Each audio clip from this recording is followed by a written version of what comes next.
In the year 2391, Earth was no longer alone in the galaxy. Humanity had spread across nearby star systems, built peaceful colonies, and learned to live with the silence of space. For years, they searched for signs of intelligent life. Then one day, they found it. A powerful alien race called the Zarn Dominion sent a signal. It was simple, mathematical, rhythmic, and unmistakably intelligent. For the people of Earth, it was the moment they had waited for. First contact. The leaders of Earth decided that this contact must begin with peace. No weapons, no soldiers, only scientists, diplomats, and a message of hope. They built a beautiful ship named Ambassador 1. It was white and silver, shaped like a dove in flight. Inside were the best minds of humanity, including a few children, to show innocence and trust. The ship carried music, art, history, and a voice recording. "We are from Earth. We come in peace. We wish to know you." The people of Earth watched with excitement as Ambassador 1 flew toward the Zarn border. Cameras showed the smiling faces of the crew waving at the world. There were parties in every city. Schools paused their classes to watch. Humanity had finally reached the stars not with war, but with friendship. The ship crossed into Zarn space. For 12 hours, everything was calm. Then, silence. At first, Earth thought it was a technical problem. Maybe the signal was blocked. Maybe the ship's power systems had failed. But then, something strange appeared. A small Earth drone floating far behind the main ship picked up a short transmission. It had no voice, no video. Just 3 words on a black screen. They burned. Alive. Panic spread across Earth. Officials tried to decode the message. Scientists checked for errors. But the message was real. Soon, images started to appear. Pieces of the Ambassador 1 floating in space, broken and burned. No life signs, no escape. Pods. Only wreckage. The people were shocked, angry, confused. Why? The ship had no weapons. The crew was peaceful. Even the children were gone. Earth had offered friendship and got death in return. At United Earth Command, leaders gathered. In a dark room, the room was silent. No one knew what to say. On the big screen, the black box from the ship showed its final seconds. The Ambassador 1 had stopped just inside Zarn space. The crew had sent one last message. "We await your reply." Then came a flash. A giant Zarn warship appeared out of nowhere and opened fire. No warning, no communication, just attack. Earth's leaders were shocked. They couldn't believe it. The Zarn had lied. In their official broadcast, the Zarn Dominion told the galaxy that Earth attacked first, that the Ambassador 1 was a spy ship. But the truth was different. The video didn't lie. The black box didn't lie. The President of Earth gave a public statement. "We offered peace. We were answered with murder. The galaxy will remember this day." Across Earth, people mourned. Streets were filled with candles, photos, and flowers. The names of the dead were read on every channel. People cried, not just for the lost crew, but for the death of peace. But while the world mourned, one woman did not cry. Her name was General Rhea Kane, commander of Earth's most secret defense force, the Shadow Fleet. She watched the footage alone in a dark room. Her eyes were cold, her face calm. She had trained for war, but she had hoped it would never come. She looked at the final image from the Ambassador's wreckage, a child's toy floating in space, half burned. Then she said only one sentence. "They killed our children." That night, far above Earth, the Shadow Fleet came to life. These were not normal ships. They had no markings. They had no ID codes. Built in silence, tested in darkness, they were. Designed for one thing, revenge, if peace was betrayed. The fleet did not wait for orders. They moved without sound, using stealth systems beyond anything known to the galaxy. One by one, the ships vanished into deep space, heading straight for Zarn territory. But Earth said nothing. No declaration of war, no threats, only silence. The galaxy watched in confusion. Some believed Earth was still in shock. Others thought Earth would surrender or beg for peace. But the truth was much darker. Something had changed in humanity. The dream of peace was broken. The fire of rage had begun to burn, and far away, deep in the stars, something was coming. The Zarn had made a deadly mistake. They thought Earth was weak. They had never seen what happens when humans choose to fight. The truth was now clear. Earth did not attack. Earth did not lie. The video from the black box showed it all. Ambassador 1 was destroyed by the Zarn without any warning. Still, the Zarn Dominion sent a message to the rest of the galaxy. It was full of lies. The humans were dangerous, they said. They came into our space with secret weapons. We defended ourselves. Some alien races believed them, others stayed quiet. But on Earth, there was only one feeling: anger. The leaders of Earth met in secret. There were scientists, generals, presidents, and admirals from all human colonies. Most of them were still in shock. One of them, Admiral Leong, stood up and said, "Maybe we should still try for peace. Maybe we send another message. Maybe they will explain." But General Rhea Kane slammed her hand on the table. Her voice was low, but it shook the room. "They didn't speak. They fired. They murdered children. That was their answer." No one spoke after that. Her words were heavy, final. Later that night, Earth's intelligence teams worked fast. They broke into Zarn's secret military network. It wasn't easy, but what they found was even worse than expected. The Zarn didn't fear Earth. They laughed at Earth.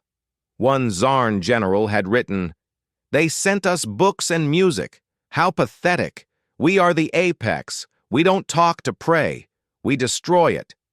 Another file showed videos, Zarn soldiers cheering as they watched the Ambassador 1 explode. One of them even held up a human doll as a joke. The people of Earth saw the footage, and something inside humanity changed. They had reached out with an open hand. Now that hand became a fist. In a hidden base under the dark side of the moon, the Shadow Fleet prepared to move. It had been created many years ago, in silence, a secret army for a time when peace would fail. It was filled with the best pilots, engineers, and soldiers humanity had to offer. They used ships that could not be tracked, weapons that did not miss, AI systems that moved faster than thought.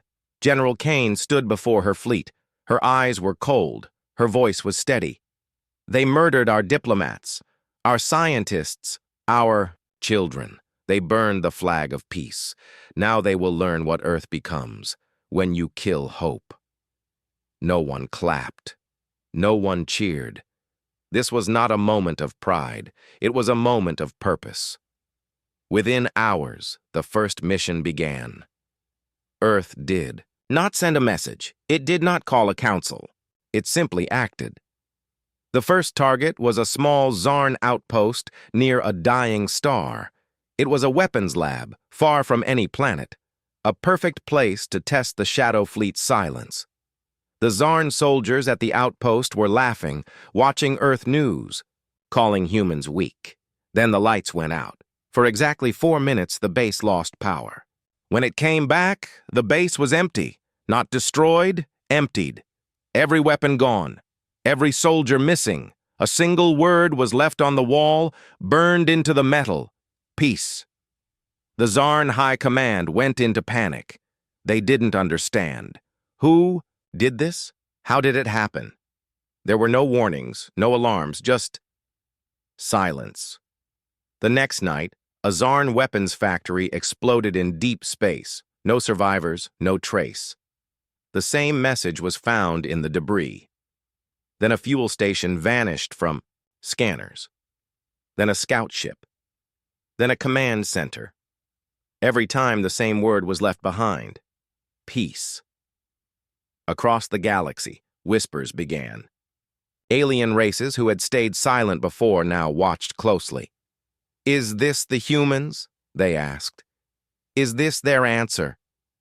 Some were afraid, others were impressed. One old alien leader from the peaceful Volari people said, "They offered peace first. I do not fear the humans. I fear the ones who made them choose war. On Earth, no news was shared. The public didn't know about the attacks, but people could feel the change. Something was moving. Quiet. Deadly." One day, a human soldier returned home. His daughter asked, "Are we going to be okay?" He smiled, hugged her tight, and said, "We're humans. We always survive." But deep in space, humanity was not surviving.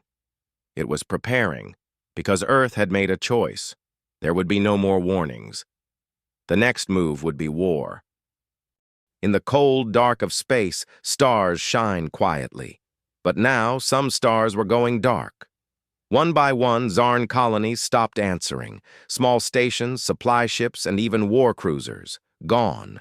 No distress calls, no escape pods, no survivors. Just silence. The galaxy began to notice. At first, the Zarn Dominion said it was a technical issue. "We are fixing our systems," they told the Galactic Council. But the truth was different. Deep inside the Zarn Empire, fear was growing. Their military bases were being destroyed, but they didn't know how. Cameras showed nothing. Sensors detected nothing. Ships vanished in the blink of an eye. It was as if ghosts had come for them. But they were not ghosts. They were humans. The Shadow Fleet had arrived. Hidden by stealth systems, powered by AI-controlled weapons, the Ghost Armada moved like shadows across Zarn space. These ships were not huge like the old war cruisers. They were fast, smart, and deadly. Each one had a single goal: hit hard, then disappear. At Outpost 17, a powerful Zarn defense center, alarms suddenly screamed. The security commander rushed to the main screen. "Incoming!" a voice shouted.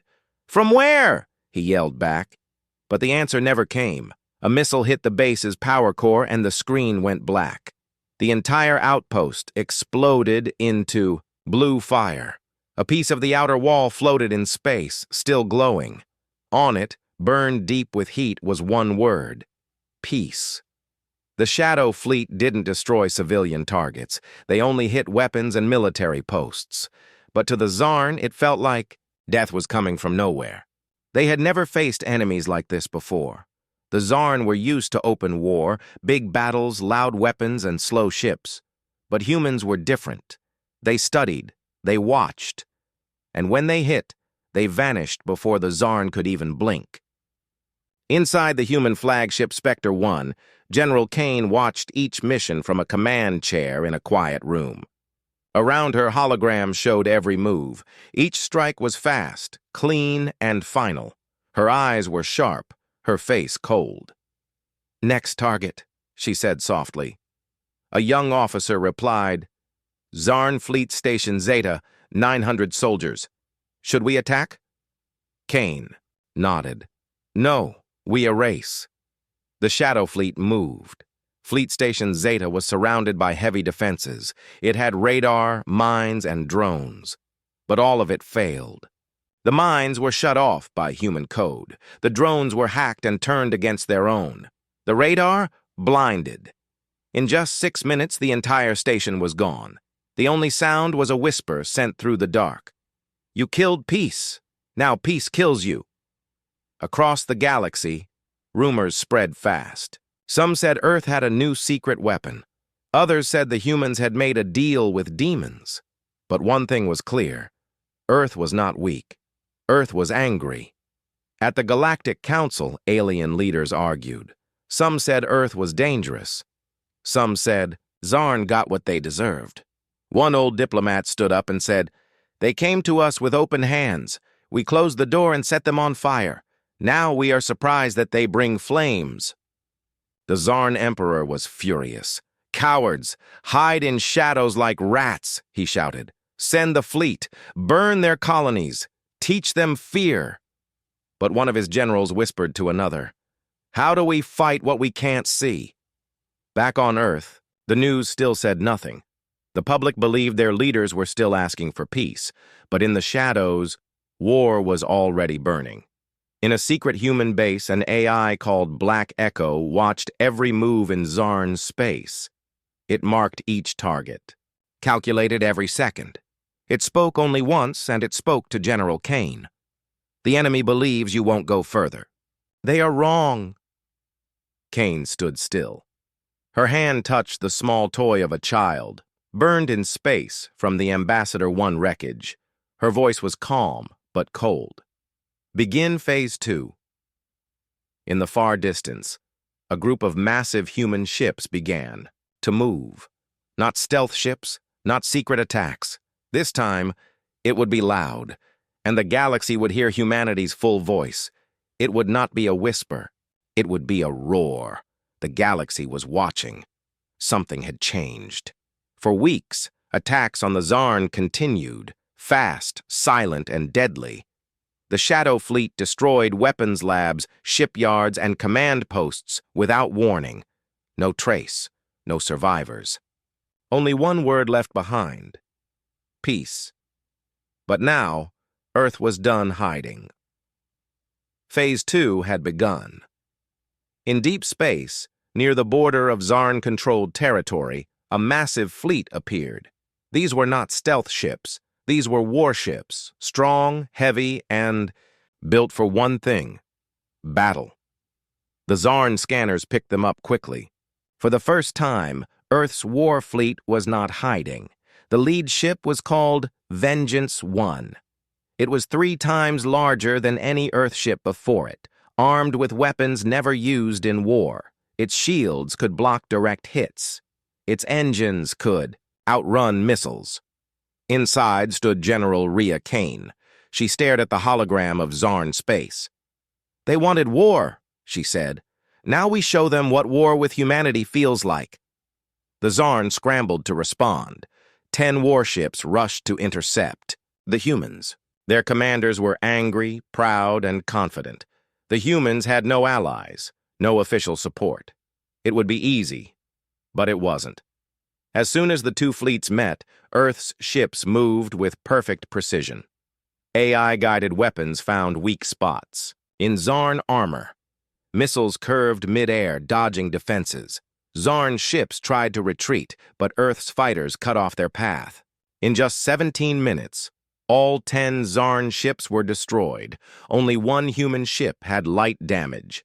Across the galaxy, the news spread like fire. "Earth defeats full Zarn fleet," said one alien headline. "Human weapons far more advanced than expected," said another. Some alien races began to worry. Others began to hope. Back on Earth, people started to understand what was happening. The Shadow Fleet's missions were no longer secret. News channels showed images of Earth's growing space armada. Families of lost diplomats and scientists stood together on screen, holding candles and pictures. One mother said, "They killed my son when he tried to make peace. Now they will understand what that cost." Meanwhile, inside Zarn High Command, fear began to grow. The Emperor shouted at his generals, "Where is our victory? Where is our control?" No one answered. They had lost too many bases, too many ships. Earth was smaller, younger, but smarter, faster, more focused. One young Zarn officer whispered, "They are not just fighting, they are punishing." And he was right. Back in space, Earth's fleet pushed deeper into enemy territory. They didn't destroy civilian homes. They didn't hurt the weak. But every military post, every shipyard, every fleet was wiped out. General Kane stood at the front of every battle. She didn't speak much. Her face was like stone. But her orders were clear. No mercy for war criminals. No retreat. No fear. One day, her team captured a small Zarn command ship. Inside, they found something unexpected: a prisoner, A human. A boy. Only 10 years old. He was one of the children from Ambassador 1. Everyone thought he was dead, but the Zarn had kept him for experiments. His body was weak, his eyes were tired. But when General Kane knelt beside him, he whispered, "Did we win?" She held his hand gently. "Not yet," she said, "but we will." That boy became a symbol. His image spread across Earth and its colonies. People no longer asked for peace. They asked for justice. On the Zarn homeworld, panic turned to chaos. Riots broke out. Soldiers refused orders. Many had seen the footage of the peaceful humans, the children, the books and art they had sent. Now they were watching their empire fall because of one mistake, murdering the innocent. And Earth wasn't stopping. Phase 3 was coming, and this time, it would shake the stars. The Zarn dominion was falling apart. What once ruled hundreds of systems now struggled to control even its own core worlds. Earth's fleet had pushed deep into Zarn space, fast, focused, and unshaken. Each attack was smarter than the last. Each strike hit exactly where it hurt the most. No wasted energy, no wasted time. But now, something bigger was coming. Phase 3. It was not just war now, it was message. Earth was no longer proving its strength. Now, Earth was making the galaxy watch. General Rhea Kane stood in front of the high command inside the human flagship Vengeance 1. On the screen behind her was the Zarn Fortress world, Veltrax Prime. This world had never been touched by war. It was where the Zarn trained their elite soldiers. It had towers made of black stone, factories under the mountains, and skies filled with armed drones. "This is not a base," Kane said quietly. "It's a symbol, and we will burn their symbol down." Her commanders looked at each other. No one objected. They all knew what was coming. The human fleet did not attack with just weapons. They used strategy. First, satellites shut down Veltrax's orbit systems. Then, AI viruses entered the drone controls and turned the sky silent. One by one, the lights on the surface of the planet began to flicker. On the ground, Zarn soldiers looked up and saw human drop pods raining from the sky. The battle began, but it wasn't a battle. It was a sweep. Human exosuits moved like shadows. Their armor was nearly invisible. They used pulse rifles that could pierce through walls. Drones flew over the rooftops, marking every target with red beams of light. The Zarn fought hard. They were trained. Brutal. But they had never fought this kind of war. They fired blindly into the night, confused and scared. Their officers shouted, "Hold the line!" But the line was already gone. After 6 hours, Veltrax Prime was taken. The fortress that had trained millions of Zarn warriors now burned in silence. A human flag stood in the center tower, simple, white, and black. Not the Earth flag, a new one. With one word across the middle, justice. From orbit, General Kane watched the flames. Her voice echoed through every human ship. "They killed the innocent. Now we've shown them the cost. But we are not here to become monsters. We finish this, and we go home." But it was not over yet. Back in the deepest part of the Zarn homeworld, the Emperor was losing control. His advisors screamed at each other. Some wanted to surrender. Others wanted to destroy one of Earth's colonies to send a message. But no plan worked. Earth was always 10 steps ahead. Then the Emperor made a mistake. He ordered a secret mission. A small Zarn team would attack a peaceful human colony in the Outer Ring. The colony had no weapons, no army, just farmers, children, and scientists. The goal was fear, but Earth was already watching. The moment the Zarn ships entered that system, they were surrounded by 10 stealth destroyers. Human AI ships hacked. The Zarn controls mid-flight. Their engines shut down. One by one, they were pulled from space and detonated far from the colony. The colony never even saw the danger. The Zarn High Command finally understood. They were not the apex anymore. Earth had eyes everywhere, hands in the dark, voices in the silence. And then came the final warning. It was not a threat. It was a recording, a broadcast sent across all channels in every known language from Earth to the entire galaxy. General Kane stood alone, her face calm, her voice steady. You destroyed our peace. You murdered our people. You laughed as our children died.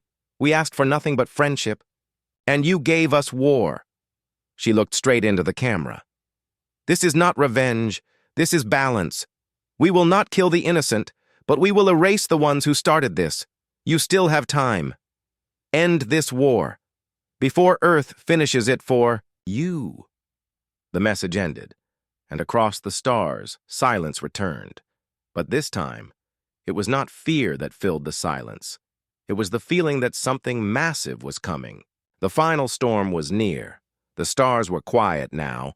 No more surprise attacks. No more fast strikes. Earth had made its point. The Zarn knew what was coming, and they were afraid. But Earth had one last move to make before the final blow. It wasn't about weapons anymore. It was about truth. A massive broadcast was sent out from Earth to every corner of the galaxy. Not just to leaders, not just to soldiers, to everyone. Civilians, traders, farmers, students, workers. It was called the A Record of Peace. The broadcast began with a simple image. Earth's ambassador ship, the one the Zarn had destroyed, slowly turning in space, flames rising from its sides. Then came the voices, laughter, children, scientists talking about peace, artists sharing, Earth's culture, historians offering knowledge. They spoke about unity. They spoke about trust. And then, silence, a flash of light. Then death.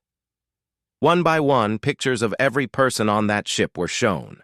Their names, their dreams, their faces. People across the galaxy cried. Even on Zarn worlds, civilians watched in silence.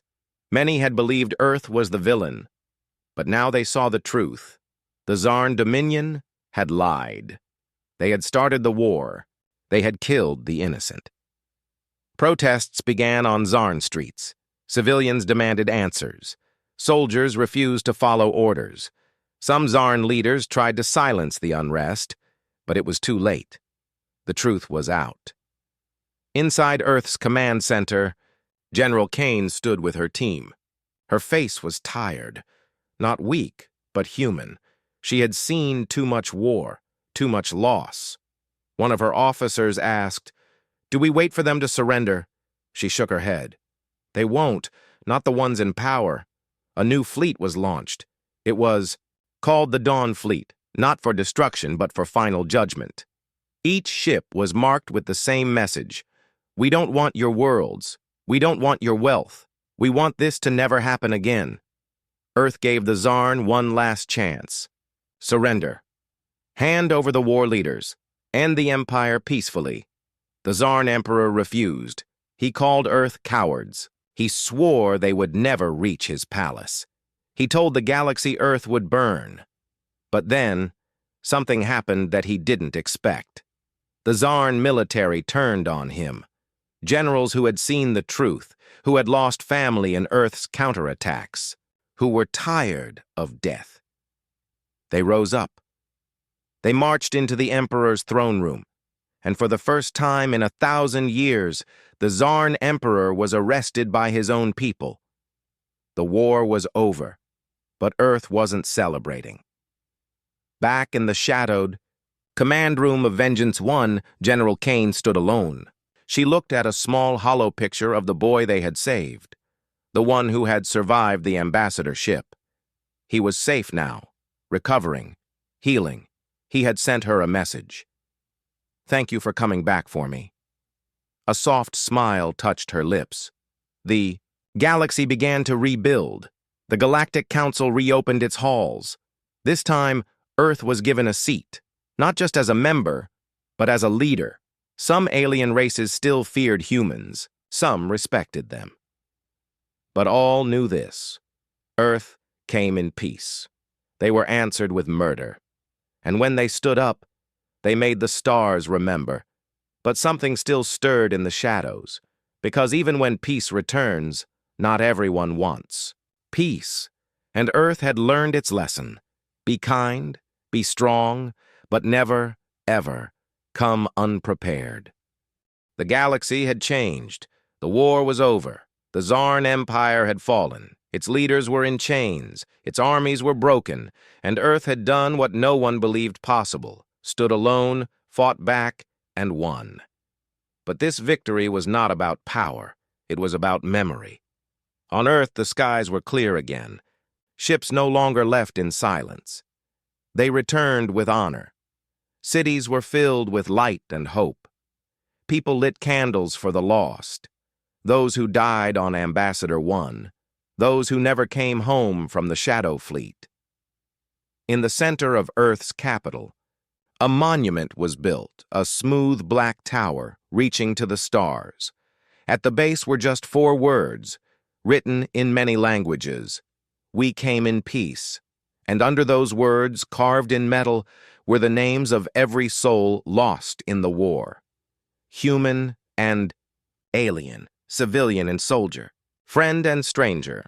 General Rhea Kane stood before the monument. No armor, no command uniform, just a woman with tired eyes and a heart still heavy. Reporters stood nearby. A child stepped forward, one of the survivors. He handed her a single white flower. "Was it worth it?" he asked softly. Kane looked at him for a long time. Then she knelt and placed the flower at the base of the monument. "We didn't want war," she said, "but we could not let murder be forgotten.